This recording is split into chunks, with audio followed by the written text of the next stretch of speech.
We have the legendary Malice for hire list. We have some true Draco action and even some interesting Gladiator beast. Make sure you guys smash the link crap out of that subscribe button so you guys don't miss out on more awesome content every once in a while. A Chad, a legend, a crazy story comes out. And this is one of those stories because who in the world goes, I'm going to play Malice with for hire? That just is not how the game of Yu-Gi-Oh!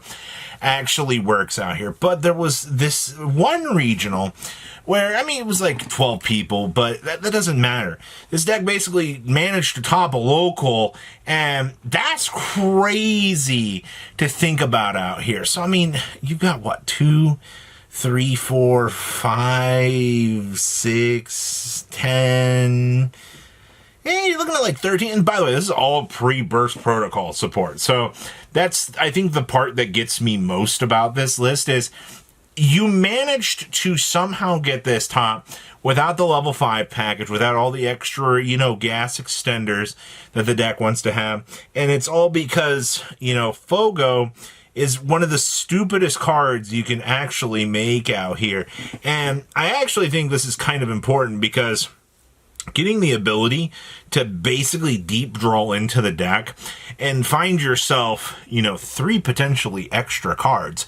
And that's basically what all this Malice stuff's going to be. I mean, obviously, you can get bodies on the field really easily with the for hire stuff. I mean, there's nothing that, this deck technically can't generate advantage for.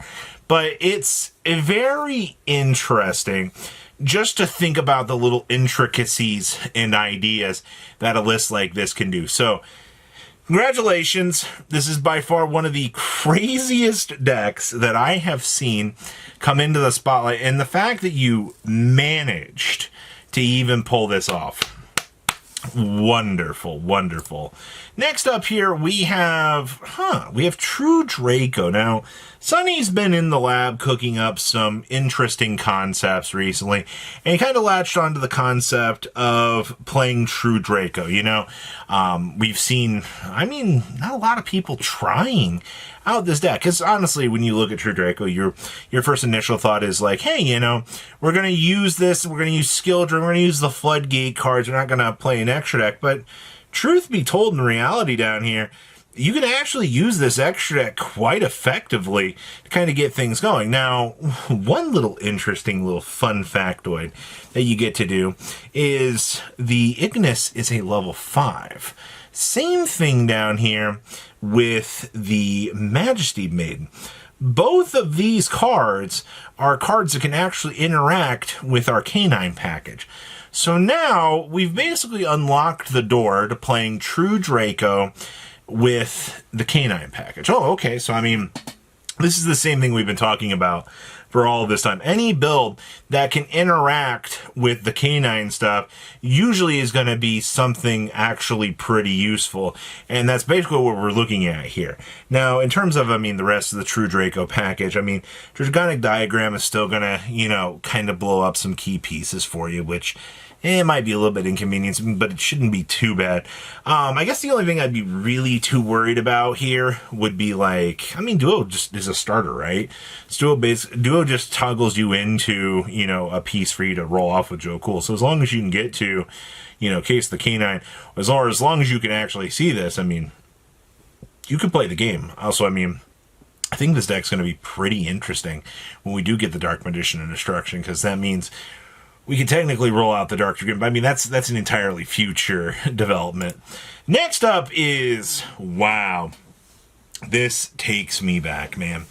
You guys remember when we got all that Gladiator Beast support and we were all on the edge of our seats? We were like, hey, we can finally play this. And then for tumbleweeds through the last couple of blocks, MX Saber Invoker just hasn't come back. And with the loss of Invoker being a target for this deck, it's kind of been a little bit of a back burner thought. I'm not saying that, we're totally shunned off, but it definitely does leave a little bit of room to be desired here. Now, that being said, I mean, you are going to be playing Triple Rescue Cat. I don't think you can't not afford to play this. I think we're kind of at the point right now that you kind of just got to lock in with a cat, and you just got to have this card be the push. If your opponent ashes it or does anything to it, I mean, it sucks to suck, man. There's nothing that you can really do to kind of recover over that. There's also the thought process here about kind of relying on the Primite Roar to kind of be a good starter for you. And I mean, I do like Primite Roar, because Primite Roar not only gives you the ability to basically interact with anything of 1900 attack points your opponent brings out. I mean, that's great. You get this guy on the field. So you're not even playing, I guess you can't even afford to play Lordly Loads. Drill Beam is not going to be a sufficient package in this deck. So, you know, Roar is just going to be beam out the Ondal and kind of work with it from there. You've also got access to the one of Test Tiger.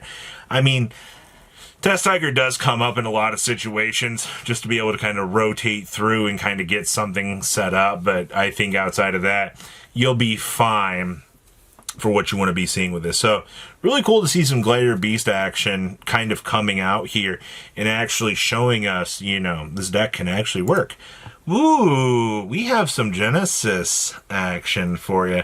Now, we are looking at Megalith today. Now, unfortunately, Megalith, when this deck was unrestricted, I mean, it was freaking crazy, man.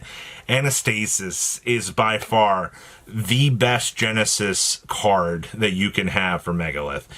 This card literally does everything for you that you could want it to. And I mean, you do have to dedicate some points to this. Your hand traps, you don't really get much of an argument for. You have to slot in something. All right, that's why you see like point dedications to Mourner and to Ghost Ogre. And we're also dedicating some points to Nibiru. Really, playing points into Nib, I think, is fine. You got to understand when you're looking at, like, it's going to come down to whatever your Genesis meta is going to be. You know, maybe you don't have a lot of swarming decks. Okay, well, then you can cut these out. Other case scenarios, I mean, depending on what they play against, it's not like you don't have things that you can interchange from the side deck in. I mean, like, you have Kawaki Mero Guardians down here to basically help you get that initial setup. You've also got Kaijus down here to answer things. You've also got the Kawaki Mero Supplier to act as a little extender.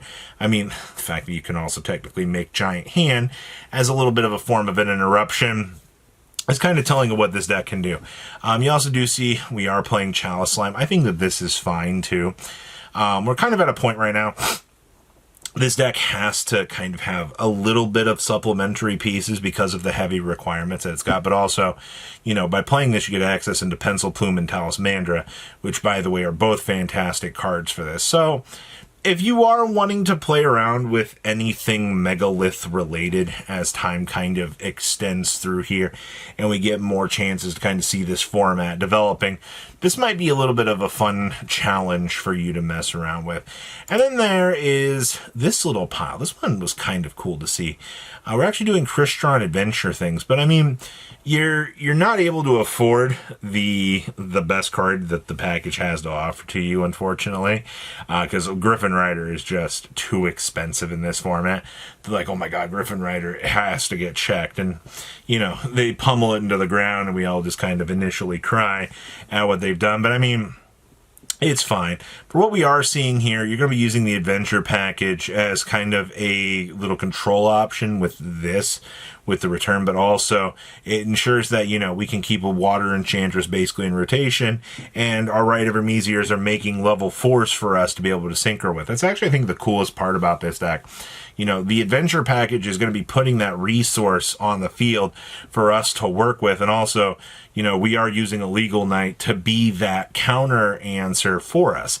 So, yes, this card is very, very strong. Obviously, you know, when you can't afford Griffin Rider, the Adventure package did give us little extra toolbox options that maybe people might have forgotten about over time. But outside of that, the way that these formats are going, we're in a little bit of a stagnant period. I mean, yes, it kind of stinks, but, you know, things are kind of rotating around us. We are seeing, you know, a little bit of change. It's not the greatest, but, you know, we're making little bits of strides out here to kind of see improvements, and I guess it's something. So please, leave a comment down below, tell me what you guys think. I'll see your beautiful faces back here later in the day, guys. Patrons, thank you.